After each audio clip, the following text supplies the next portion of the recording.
Bonjour et bienvenue dans ce 93e journal de TV Auxois que vous êtes de plus en plus nombreux à suivre avec intérêt. En effet, la quinzaine dernière, nous avons battu tous nos records d'audience, aussi bien sur YouTube que sur notre site. Nous vous en remercions chaleureusement en espérant que cela continue. Tout de suite, le sommaire. À la découverte d'Anissa, France Service, la Saint-Hubert à Châteauneuf, en bref et en images, la DER des Passes-Montagnes, la Ronde des communes à Créancey. Je vous propose pour débuter cette édition de faire plus ample connaissance avec Anissa qui vous a présenté le journal de la quinzaine dernière. Bonjour, je m'appelle Anissa, votre nouvelle bénévole de TV Auxois. Vous m'avez vu dans le dernier journal et aujourd'hui vous allez me connaître un peu mieux. Alors je suis étudiante en année sabbatique et à mon temps perdu je suis bénévole pour vous à TV Auxois. En plus de ça, je suis aide-soignante à la maison de retraite de Bligny-sur-Rouche. Précisément, je suis étudiante en fac de droit à Dijon. J'ai pris une année sabbatique pour réfléchir à ce que je voulais faire exactement. J'aimerais devenir avocate par la suite et c'est pour ça que je suis bénévole à TV Auxois pour améliorer mon éloquence pour plus tard pouvoir faire des plaidoiries et être un peu plus à l'aise. Donc si j'ai décidé de travailler à la maison de retraite de Bligny-sur-Rouche, c'est pour pouvoir financer mes études l'année prochaine, car c'est un grand coût, malgré ce que l'on croit. Et il y a aussi ce côté relationnel qui m'intéresse également avec les personnes que je pourrais retrouver dans mon métier plus tard. Vous me retrouverez tous les mois sur votre journal bimensuel préféré de TV Auxois, en alternance avec Sonia. Au revoir. C'est en voisin que TV Auxois a couvert la journée porte ouverte de France Service. En effet, une cloison sépare nos bureaux à la communauté de communes de Bligny et par conséquent, nous ne pouvions pas faire l'impasse sur ce reportage. De plus, il est rempli d'informations extrêmement pratiques.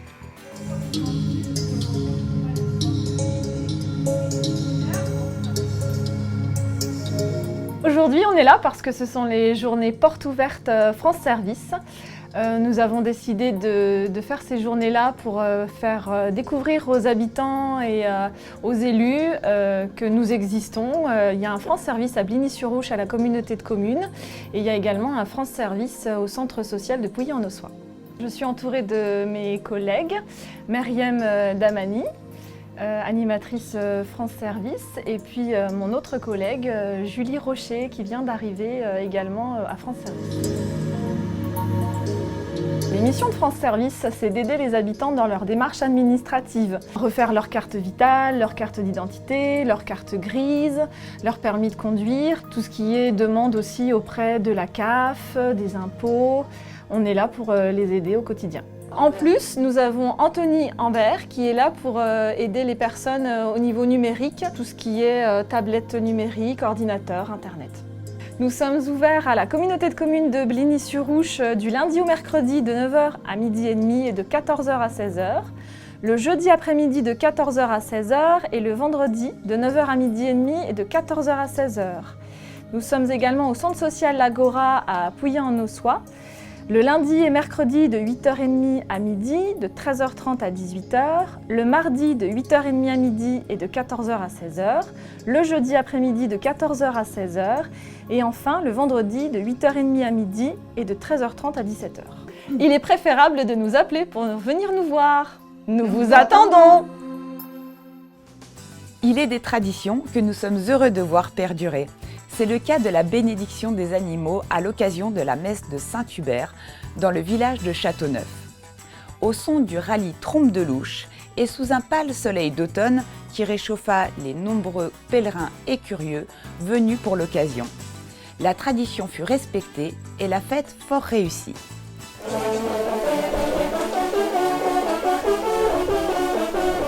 Un temps magnifique aujourd'hui.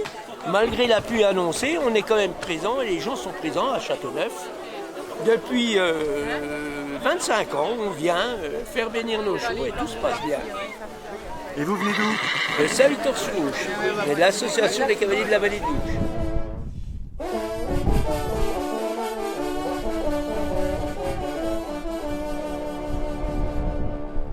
Après la messe et la traditionnelle bénédiction des animaux, le père Jean-Paul Clerc nous raconta succinctement l'histoire de Saint-Hubert.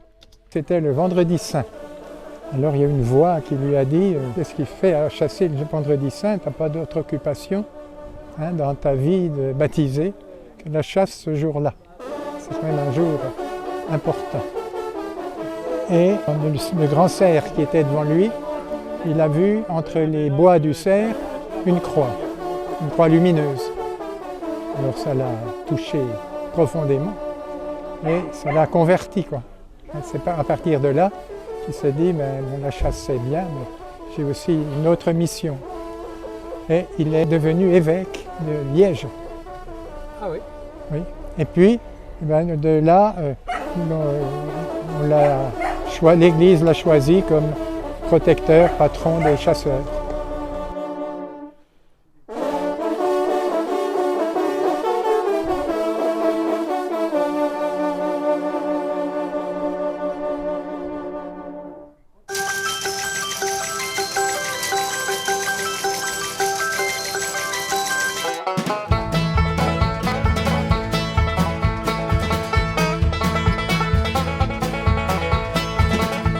Ça me fait vraiment plaisir d'être là avec vous aujourd'hui.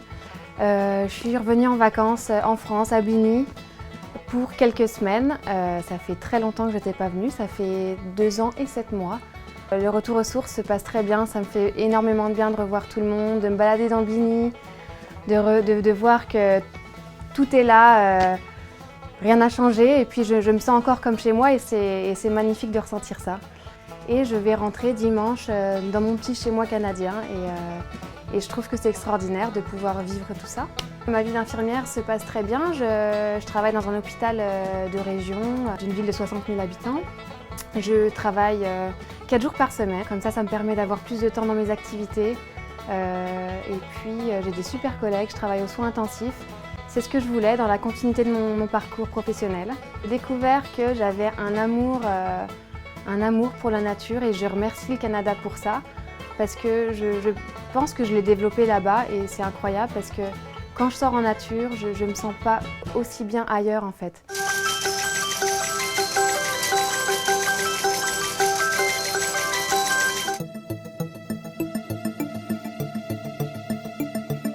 Juste un petit mot, vous inquiétez pas, ça ne va pas être très long. Alors merci de vous être déplacés. Alors cette année, nous avons eu le bonheur d'accueillir 2 rallye raids, le derby de Loite qu'on a accueilli au mois de juin et le raid Otis au mois de septembre. Donc au total, ça fait à peu près 1500 concurrents. Pour ceux qui étaient sur les points de contrôle, vous avez vu, ça défilait.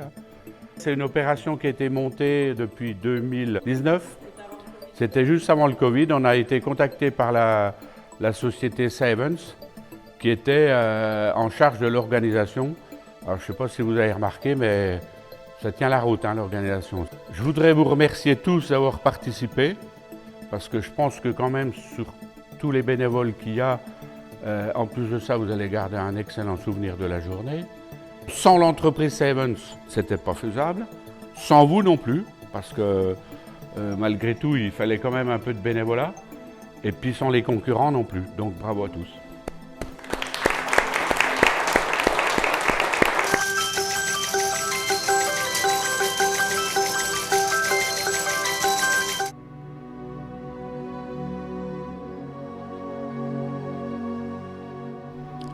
C'est beaucoup plus qu'un village, c'est un territoire tout entier qui est venu, ce mercredi 5 octobre, dire un dernier adieu à Jocelyn Chapoteau, maire de Créancé, disparu prématurément à l'âge de 47 ans, et laissant un vide immense pour sa famille, ses proches, mais aussi pour tous les membres de notre communauté de communes.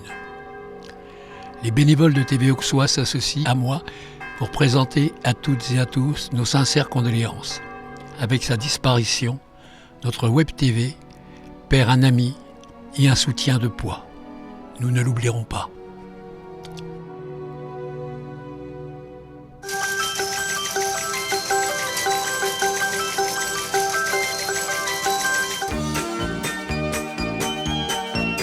La mode est lancée. Dorénavant, plusieurs applications fort utiles sont à notre disposition sur notre territoire. Après l'Auxois dans la poche, voici maintenant l'Auxois à la bouche. C'est un projet personnel et indépendant créé par Julien Folliot qui s'est installé dans notre région en août 2020. Il a créé l'outil qu'il pense être le plus utile aux habitants, nouveaux et anciens, et aux touristes de passage. C'est une carte de vente à la ferme sur le territoire traditionnel de l'Auxois. En 3 clics, cette carte vous indique où trouver les produits que l'on recherche, mais également, grâce à des fiches détaillées, ce site nous fait découvrir les producteurs de ces produits, leur numéro de téléphone, ainsi que les horaires et les lieux de vente. C'est une interface très illustrée, avec des photos gourmandes et de très beaux portraits de producteurs et de leur village. Aucune participation financière n'est demandée ni à l'acheteur ni au vendeur. C'est un outil qui doit rester au service de la communauté. Enfin, l'Auxois à la bouche est une belle vitrine de ce qui se fait de mieux sur notre territoire.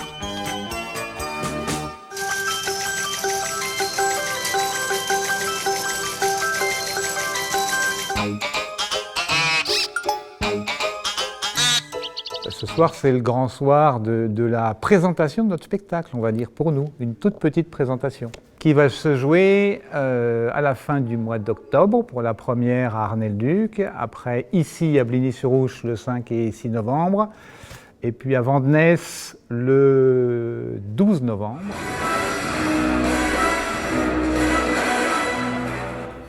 Mon nom est Bond, Jane Bond. Nous, on n'est qu'une première partie d'un spectacle qui fait partie du festival Rire et Vin au féminin, qui joue beaucoup sur Dijon et puis qui s'est un petit peu exporté à la campagne. Ce soir, on a 3 humoristes qui vont se succéder, une demi-heure sur scène chacune. Et puis nous, on sera en première partie pour faire ce qu'on a appelé une scène-annonce, l'équivalent d'une bande-annonce au cinéma. Liker, veut lui dire qu'on était extraordinaire, magnifique, belle, enfin talentueuse, tout ça. Sauf que je suis la plus vieille, je les emmerde. Merci.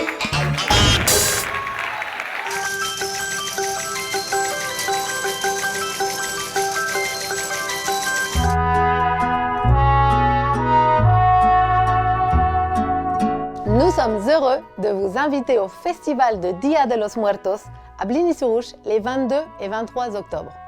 Le Jour des Morts est une tradition mexicaine inscrite au patrimoine culturel immatériel de l'UNESCO.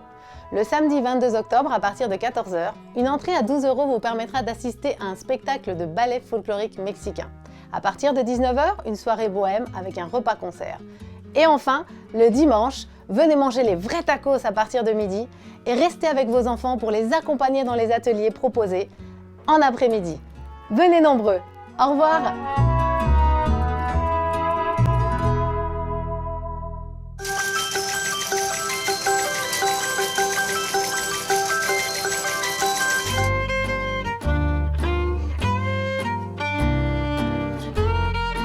Après 3 ans d'absence due aux restrictions sanitaires imposées par la Covid, public, auteurs et écrivains étaient heureux de se retrouver pour le 6e Salon du Livre à la salle des fêtes de Commarin.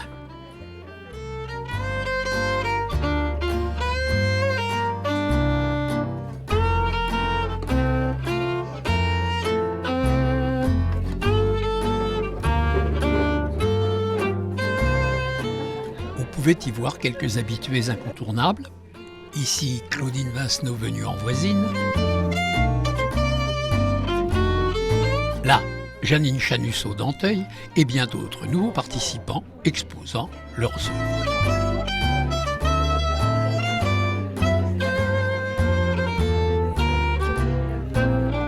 Dans l'après-midi, à l'école du village, a eu lieu la traditionnelle dictée que nous présente Alain. La journée se continue avec une dictée par notre ancienne professeure des écoles, Marie-Paul Doll.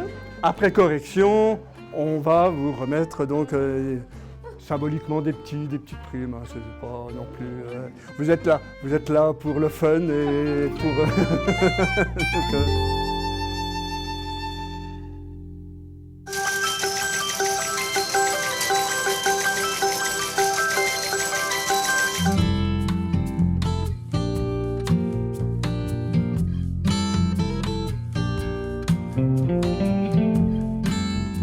Donc, Le conseil municipal est très fier d'accueillir Agora et le centre social pour la première édition du pressage de pommes sur le port des Coms. Nous, on a 2 vergers conservatoires sur la commune, un qui a bien donné cette année, on a pu avoir des pommes à presser et on a fait une diffusion pour faire venir plusieurs communes, plusieurs particuliers pour presser des pommes sur le port des Coms.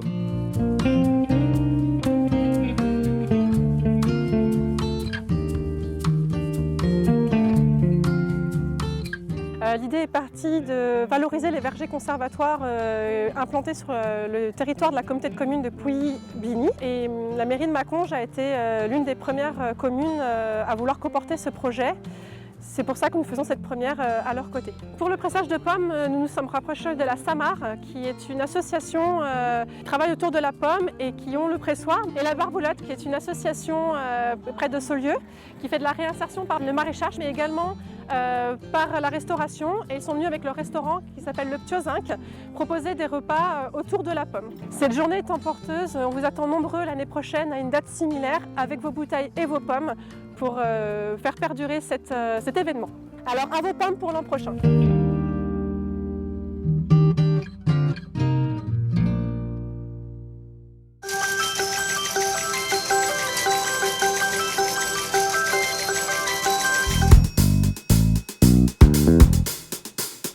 Bonjour à tous, c'est Estelle de l'Office de tourisme. Les vacances d'automne approchent rapidement et pour ce faire, toute l'équipe de l'Office de tourisme a voulu vous aider à préparer vos journées pour occuper tous les petits marmots de la destination Pouilly-Bligny et des alentours.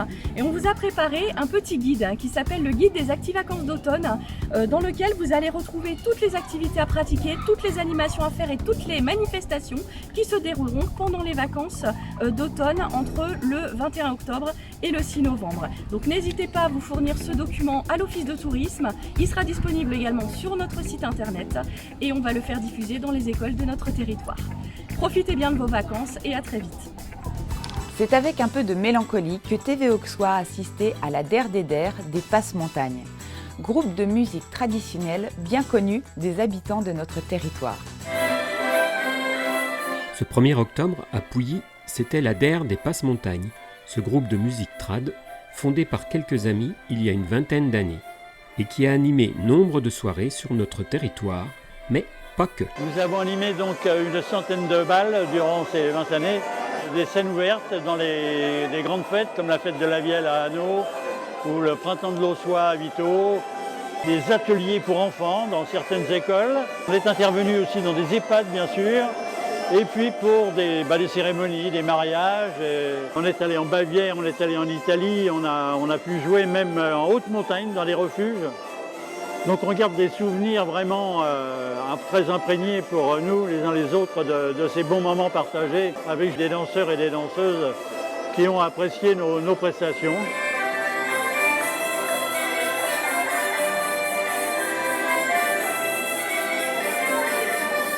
Et au vu du nombre de participants à la soirée, notre groupe s'était forgé une solide réputation dans le milieu trad. Alors, pourquoi arrêter en si bon chemin? Après toutes ces années passées ensemble, je vais dire amicalement qu'on a passé la date de péremption. Il y a un moment où il faut savoir s'arrêter. Ce soir, c'est l'occasion. Après ce petit bal, nous passons la main à nos amis, les cousins qui vont reprendre notre répertoire, le mettre en valeur à leur façon. Et puis, de nouveau, reprendre des activités de bal en leur souhaitant une réussite dans ce domaine.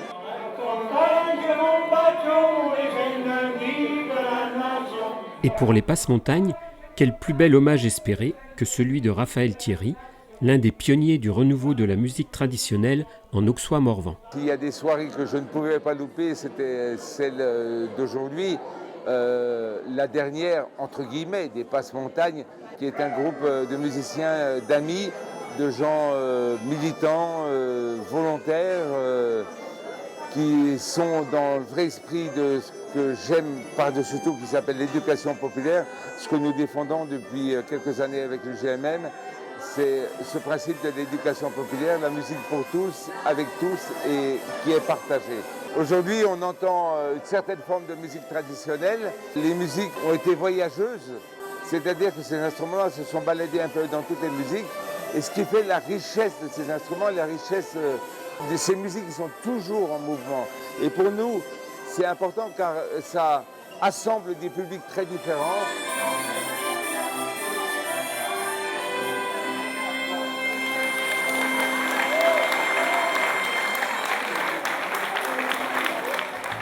Pour terminer ce journal, je vous laisse avec la rediffusion de la Ronde des communes du village de Créancey, où, il y a 4 ans, Jocelyn, son maire, était si fier de nous faire découvrir sa commune. C'est l'heure de nous quitter. Je vous souhaite donc une bonne quinzaine et vous donne rendez-vous pour la 94e édition de votre journal préféré dans 15 jours sur TV Auxois bien sûr. Bye bye.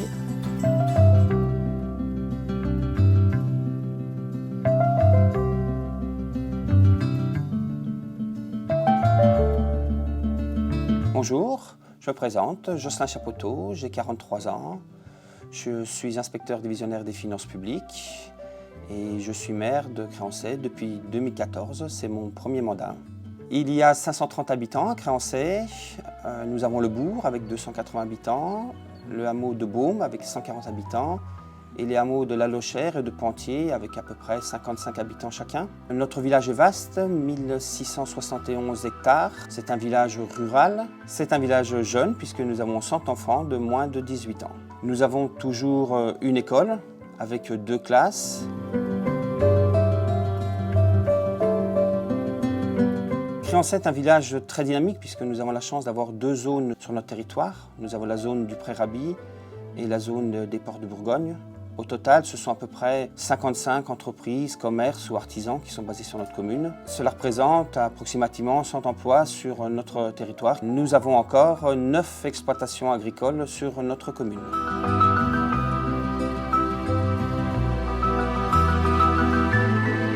En fait, moi, je n'avais pas d'ambition pour devenir maire. C'est l'ancien maire qui voulait passer la main, qui est venu me voir, qui m'a proposé le poste. Au départ, j'ai refusé parce que j'estimais que je n'avais pas assez de temps disponible. Puis il est revenu et j'ai accepté cette mission qui est lourde mais très très intéressante. Au départ, moi, j'étais pas pour les fusions de communautés de communes en général. Après, j'étais premier vice-président de la communauté de communes de l'Auxois Sud. Et j'étais tout à fait d'accord pour que l'on fusionne avec la communauté de communes de Bligny. Nous avons un grand point commun, c'est le canal qui traverse nos 2 territoires. Je connaissais bien la communauté de communes de Bligny, je savais que l'ambiance de travail était très bonne et que la situation financière était saine également. Je savais que cette fusion de communauté de communes allait réussir et que notre territoire allait progresser grâce à cette fusion. Sur notre village, nous avons 2 sites naturels remarquables. Les Roches de Baume, qui sont maintenant une réserve naturelle pour le faucon pèlerin et le hibou grand-duc. Nous avons le lac de Pentier, qui est le plus grand lac de Côte-d'Or. Nous avons à peu près 10% de la superficie. Nous avons la sortie de la voûte, ou l'entrée, tout dépend dans quel sens vous naviguez. Nous avons les sources de la Vandenesse, une petite rivière qui traverse le village. Nous avons le château de Créancey qui a été construit au XVIIe siècle. Nous avons également l'église Saint-Symphorien qui est aussi classée au monument historique. Nous avons 2 chapelles, la chapelle Saint-Marc à Pentier et la chapelle Saint-Gervais à Baume.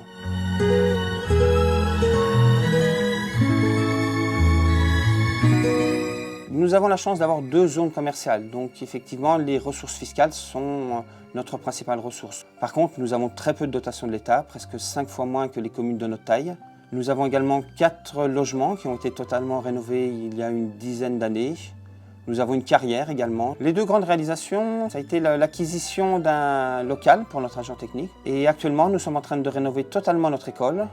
Donc c'est vrai que c'est un projet qui est lourd, 500 000 € pour une commune de 500 habitants.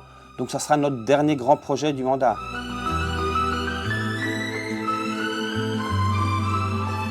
Nous avons la chance à Créancey d'avoir 2 associations dynamiques. Le Club des Joies d'automne, qui regroupe 160 seniors, et le Comité des fêtes, qui donne vraiment un esprit jovial à ce village.